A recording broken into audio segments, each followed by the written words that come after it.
Mr. Phillips. Thank you, Mr. Chairman. Welcome. Mr. Secretary, thank you for your service. My constituents in Minnesota know that American diplomacy is integral to keeping all of us safe in the United States. But they're afraid, as you can imagine, afraid about the potential for a far more significant response from Iran. And they're frankly terrified, as my colleague Mr. Deutsch just referred to, about coronavirus. And sadly, they are increasingly lacking faith in the administration's ability to address it. So can you tell them that you've done everything humanly possible, both around the globe and even here, to keep us safe from coronavirus?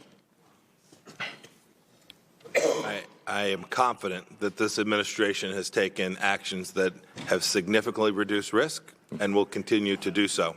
It is a very complex problem. The State Department has a piece of it.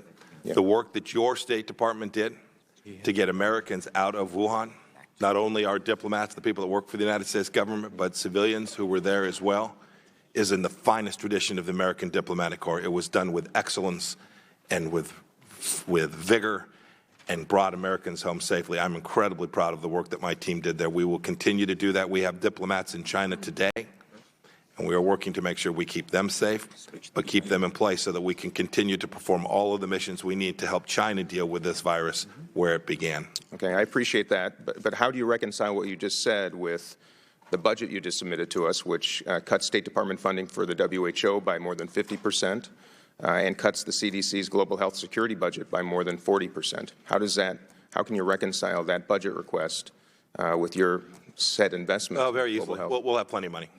We'll have plenty of money. Oh, yeah. Yes, sir. I'm very confident we will. So we have enough resources. You're doing everything possible, and 50 and 40% reductions in those budgets is enough to address the potential for a global pandemic that seems to be emerging in front of our eyes. Sir, I commit to you, as we need resources, if we find out that there aren't sufficient resources to address a problem where we can create value and reduce risk, we will come to you, we will execute that, and we will deliver for the American people. Do you understand why it might be suspect to submit a budget like that in light of what we're facing, that cuts these budgets by 40 and 50%? I don't understand. I have great confidence that we'll have the resources. Okay, well, I don't understand either.